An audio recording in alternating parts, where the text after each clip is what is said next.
Hello everyone, welcome back to the channel. December month GST और income tax के लिए बहुत ही इंपॉर्टेंट मंथ होता है। 1 दिसंबर 2025 से जीएसटी और इनकम टैक्स से रिलेटेड कुछ इंपॉर्टेंट अपडेट्स इस वीडियो में आपके साथ शेयर कर रहा हूं। सबसे पहली जो अपडेट है वो है जीएसटी से रिलेटेड।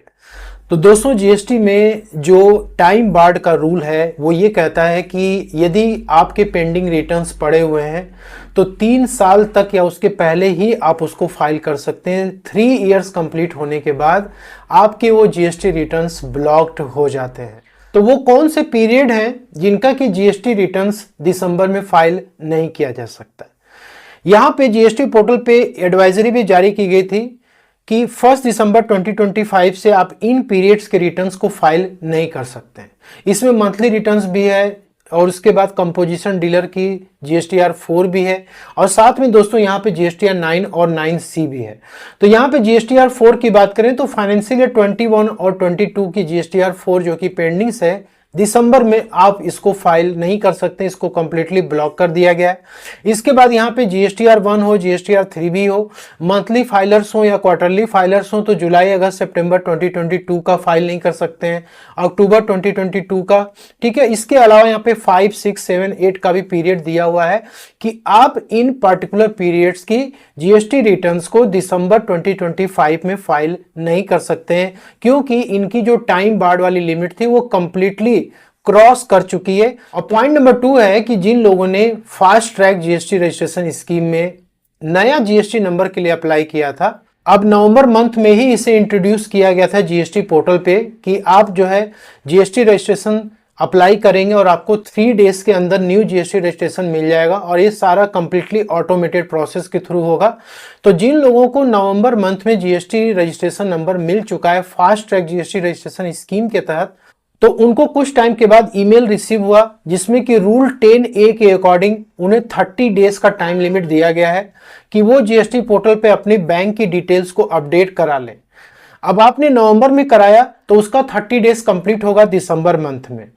तो यहां पे क्या है कि एक कंडीशन लगा दिया गया कि जिस डेट को आपको जीएसटी रजिस्ट्रेशन मिला था, ठीक है, मान लीजिए कि 15 नवंबर को आपने अप्लाई किया और आपको 18 नवंबर को न्यू जीएसटी रजिस्ट्रेशन मिला, वहां से लेकर के 30 डेज, तो 17 दिसंबर 2025 ये लास्ट डेट है आपको अपनी बैंक डिटेल्स पोर्टल पे अपडेट करने की।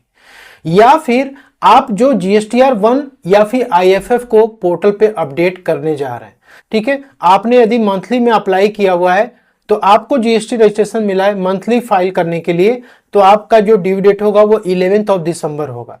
तो ये डेट आपकी पहले आ रही है तो आपको अपनी बैंक की डिटेल्स जीएसटीआर 1 फाइल करने से पहले अपडेट करनी है, या फिर आपने क्वार्टरली क्यूआरएमपी स्कीम को ऑप्ट कर लिया है, आईएफएफ में इनवॉइस को अपलोड करने से पहले आपको बैंक की डिटेल्स पोर्टल पे अपडेट करनी है। तो दोस्तों, इन दोनों ही डेट्स में से जो पहले डेट आएगी, आप यदि जीएसटीआर 1 को पहले फाइल कर रहे हो, ये वाली डेट आपकी 30 डेज बाद में आ रही है, तो आपको रिटर्न्स फाइल करने से पहले बैंक की डिटेल्स अपडेट करनी है।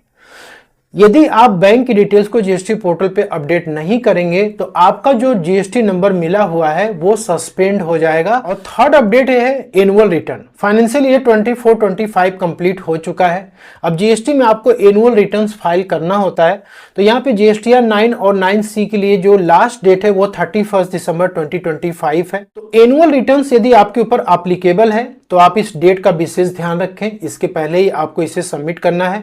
और पॉइंट नंबर 4 में है कि दोस्तों, जो जीएसटी रिटर्न्स की ड्यू डेट होती है, अब अक्टूबर मंथ की जो जीएसटी रिटर्न्स की डेट थी उसे एक्सटेंड किया गया था, तो आपके माइंड में वो एक्सटेंशन वाली डेट नहीं रहनी चाहिए, क्योंकि जो नॉर्मल ड्यू डेट चली आ रही है पिछले कुछ टाइम से, वही ड्यू डेट नवंबर के जीएसटी रिटर्न्स के लिए अप्लाई होंगे दिसंबर में। तो दिसंबर मंथ में जो जीएसटी रिटर्न्स फाइल करने की जो ड्यू डेट है, यदि आप मंथली फाइल करते हो तो आपको जीएसटीआर 1 11 दिसंबर तक फाइल करना कंपलसरी है। और यदि आप क्यूआरएमपी स्कीम में हो और आप क्वार्टरली बेसिस पे अपनी जीएसटी रिटर्न्स फाइल करते हो, लेकिन आप हर महीने अपनी इनवॉइसेस को पोर्टल पे अपलोड करते हो आईएफएफ के थ्रू, तो यहां पर आपको 13 दिसंबर तक इनवॉइसेस अपनी अपलोड कर देनी है पोर्टल पे।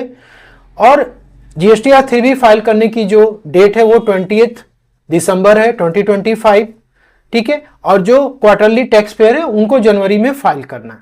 ठीक है, तो ये ड्यू डेट्स अभी तक कोई एक्सटेंशन इसमें नहीं है, तो अभी फिलहाल के लिए यही डेट एप्लीकेबल है, इसी के अकॉर्डिंग आपको अपना जीएसटी रिटर्न्स फाइल करना है। अब इनकम टैक्स से रिलेटेड क्या क्या कंप्लायंसेस हैं जो कि आपको दिसंबर मंथ में पूरे करने हैं। सबसे पहली जो कंप्लायंस है वो है जिनके ऊपर की ऑडिट एप्लीकेबल है। तो जिन लोगों के ऊपर ऑडिट एप्लीकेबल है, ऑडिट रिपोर्ट तो ऑलरेडी सबमिट हो चुके हैं क्योंकि उसकी लास्ट डेट 10 नवंबर 2025 थी, लेकिन दोस्तों आईटीआर फाइलिंग की जो लास्ट डेट थी उसे एक्सटेंड किया गया था 10 दिसंबर तक। तो आपके ऊपर ऑडिट एप्लीकेबल है तो आपको 10 दिसंबर 2025 तक अपनी आईटीआर फाइल कर लेनी चाहिए।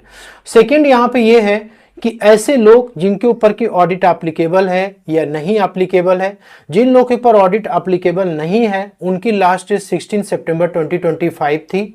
यदि आपने अपनी आईटीआर को उस पर्टिकुलर डेट तक फाइल नहीं कर पाए तो आपके पास अभी भी मौका है 31 दिसंबर 2025 तक आप आईटीआर को अपने फाइल कर सकते हैं विथ लेट फीस। और जो लोग अपनी आईटीआर को फाइल कर चुके हैं 16 सितंबर 2025 तक ड्यू डेट तक, यदि उसको रिवाइज करना है तो आप 31 दिसंबर 2025 तक उसको रिवाइज भी कर सकते हैं। जिन लोगों के ऊपर ऑडिट एप्लीकेबल है वो भी अपनी आईटीआर को यदि 10 दिसंबर 2025 तक फाइल नहीं कर पाते हैं तो लेट फीस के साथ 31 दिसंबर 2025 तक फाइल कर सकते हैं, उसको रिवाइज भी कर सकते हैं। और यहाँ पे जो थर्ड है वो है टीडीएस पेमेंट। तो देखिए आप यदि मंथली बेसिस पे टीडीएस डिडक्ट करते हैं किसी भी पर्टिकुलर एसएससी की तो आपको उस टीडीएस को डिपॉजिट करना है गवर्नमेंट के अकाउंट में। तो आपने लेट से कि पिछले महीने टीडीएस काटा हुआ है तो आपको 7 दिसंबर तक टीडीएस डिपॉजिट करना है।